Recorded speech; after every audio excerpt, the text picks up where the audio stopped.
Again, chant it again. कपिसेन संग संहारी निशिचर, राम सीता ही आनी है।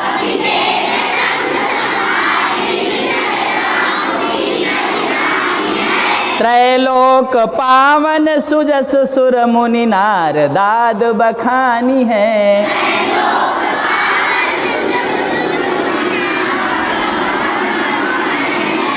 नार दादी बखानी है, जो सुनत गावत कहत समुझत परम पद नर पावई।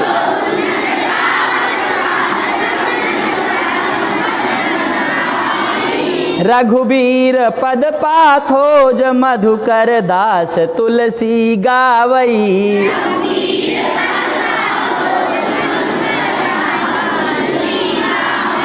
रघुबीर पद पाथोज मधुकर दास तुलसी गावई।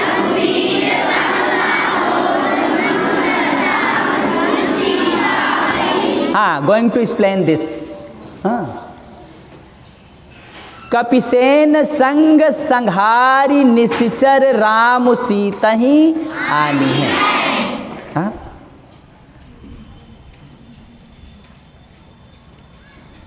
तो who is saying this line?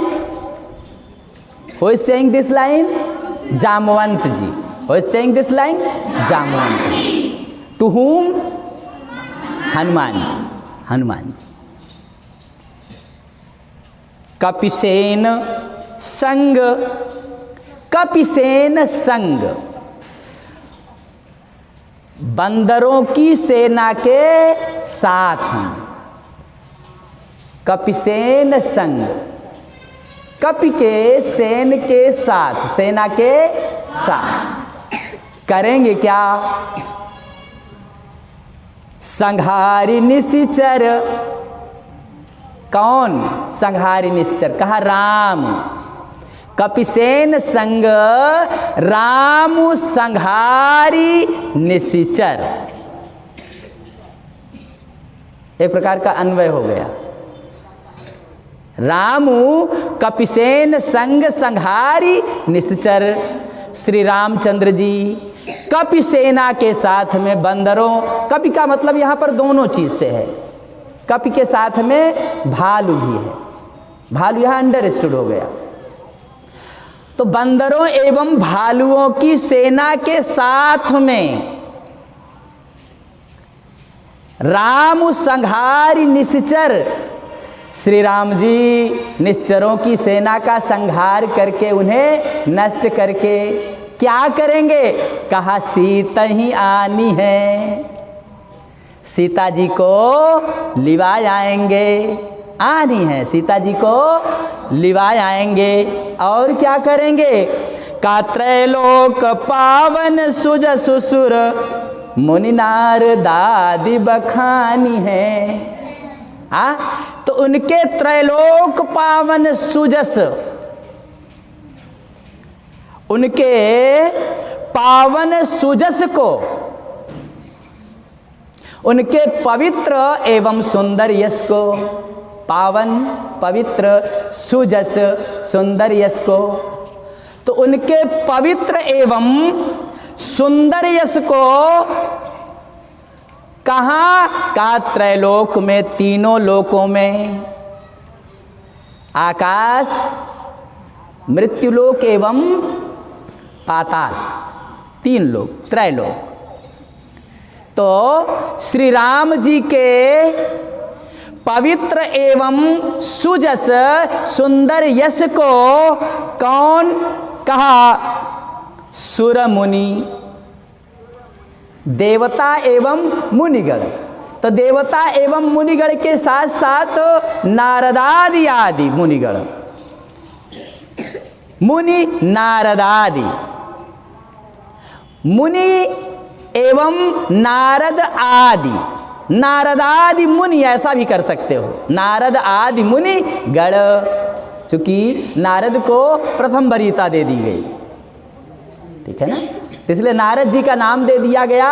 और उसके बाद में कहा नारदादि मुनि, नारद आदि मुनिगण, देवतागण एवं नारद आदि, नारद से लेकर के नारद पर्यंत समस्त ऋषिगण मुनिगण, उनके त्रैलोक पावन सुजस को, तीनों लोक में पवित्र करने वाली उनके धवल यश को बखानी है। ये नारद आदि देवतागण ये सब क्या करेंगे? वर्णन करेंगे। तो त्रैलोक पावन सुजसु सुर मुनि नारदादि बखानी है। Line is clear? हाँ, तो नारद आदि बखान करेंगे, वर्णन करेंगे, तीनों लोकों में गान होगा इनके पवित्र यश का।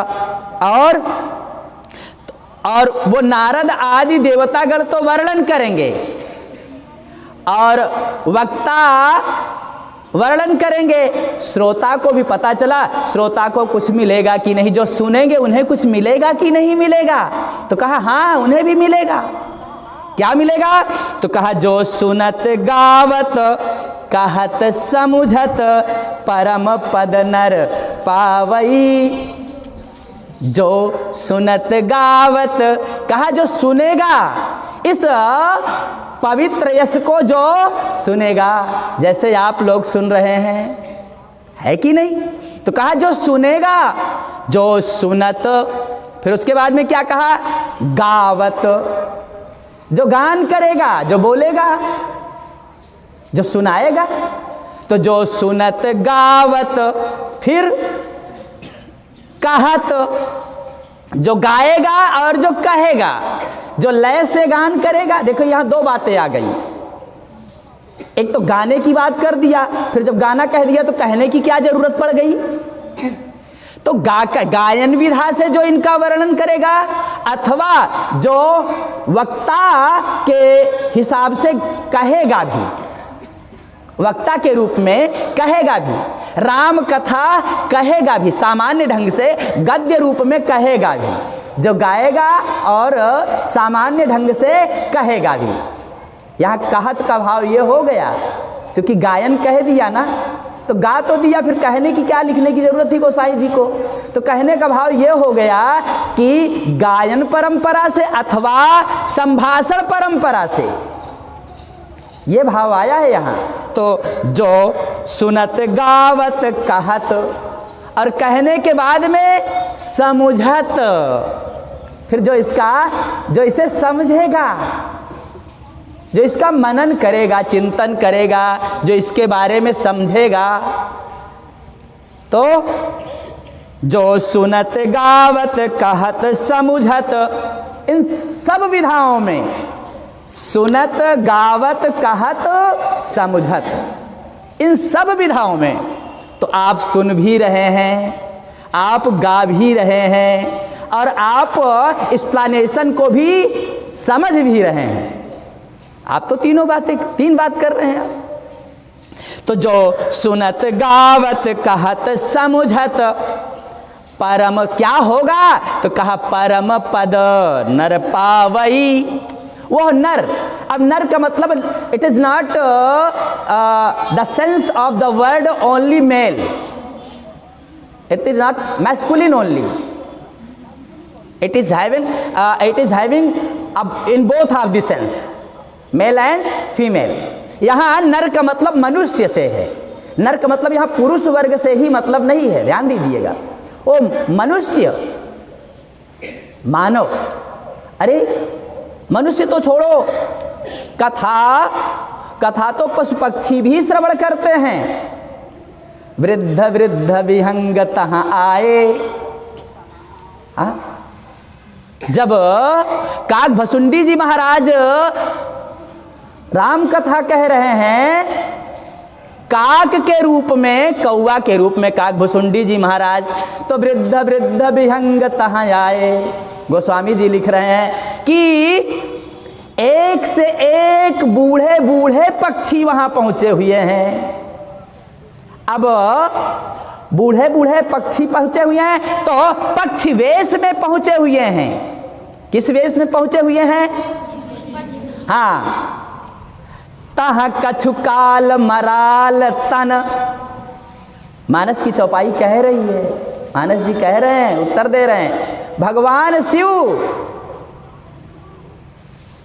तह कछु काल मराल तन।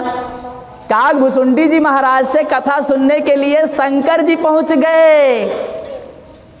किस वेश में पहुंच गए? मराल के तन में, हंस वेश में वो भी पहुंच गए सुनने के लिए। तो ऐसे ऐसे श्रोता पहुंच रहे हैं। तो नर का मतलब केवल मनुष्य पुल्लिंग से थोड़ी है। नर का मतलब नारी या पुरुष, नपुंसक, नारीवा, कोई भी, ठीक है ना, यहाँ सबसे भाव है।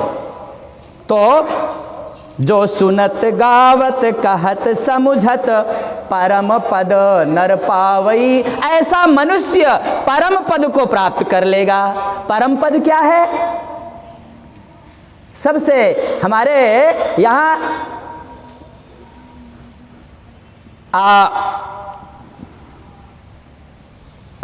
अंतिम परिणति धर्म, अर्थ, काम और मोक्ष, 4 पुरुषार्थ कहे गए हैं। कितने पुरुषार्थ कहे गए हैं? पुरुषार्थ चतुष्टय हमारे सनातन धर्म में पुरुषार्थ चतुष्टय की परंपरा है। तो उसमें क्या है? धर्म, सबसे प्रथम क्या है?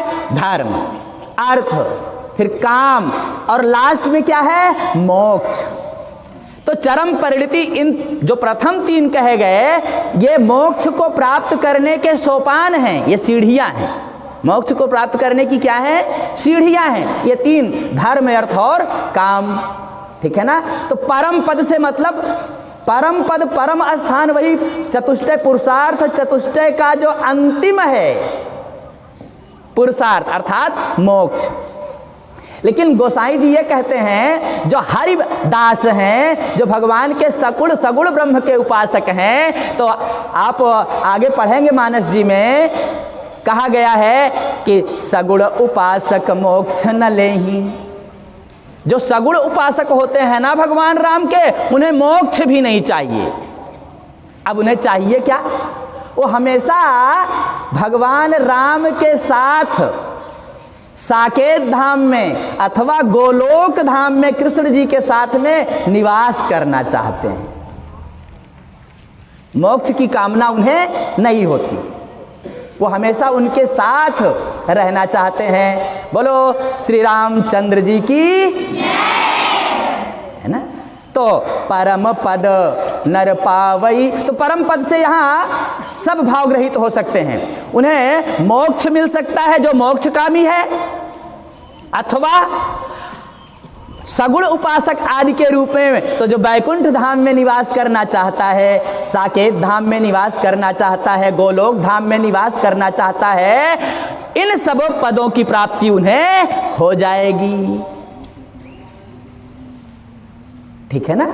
यह परम पद से मतलब है, ठीक है ना। Line is clear? हाँ, हर एक शब्दों की मीनिंग क्लियर होनी चाहिए। तो परम पद नर पावई, पावई पाता है, पावई मीन्स पाता है। तो पावई परम पद नर पावई, रघुबीर पद पाथोज मधुकर दास तुलसी गावई। हाँ, तुलसीदास जी कहते हैं, गोस्वामी जी कहते हैं कि रघुबीर पद पाथोज मधुकर। तुलसीदास जी अपने आप को क्या कहते हैं कि रघुबीर पद पाथोज, पाथोज मीन्स कमल, ठीक है ना। श्री रामचंद्र जी के रघुबीर पद, श्री रामचंद्र जी के चरण कमलों का मैं क्या हूं? मधुकर। पाथोज मीन्स कमल और मधुकर मीन्स भ्रमर, भंवरा। और भंवरा क्या करता है? हमेशा पुष्प में मड़राता रहता है। भ्रमर यही तो करता है, क्या करता है? पुष्प पे मड़राता रहता है। तो जैसे भृंग, जैसे भ्रमर पुष्प पे मड़राता रहता है, वैसे तुलसीदास रूपी भ्रमर। कैसा भ्रमर? तुलसीदास रूपी भ्रमर। रामचंद्र जी के, भगवान रघु के जो वीर हैं, जो रघुवंश के वीर हैं, श्रेष्ठ हैं, पराक्रमी हैं। ऐसे रघुवीर के चरण कमलों का पद पाथोज, चरण कमलों का मधुकर, तुलसी रूपी मधुकर, तुलसी रूपी भ्रमर गावई। वो भ्रमर उनके चरण कमलों पर ही तुलसी रूपी मधुकर का जो मन है उसी में हमेशा लगा रहता है। तो रघुवीर पद पाथोज मधुकर दास तुलसी गावई।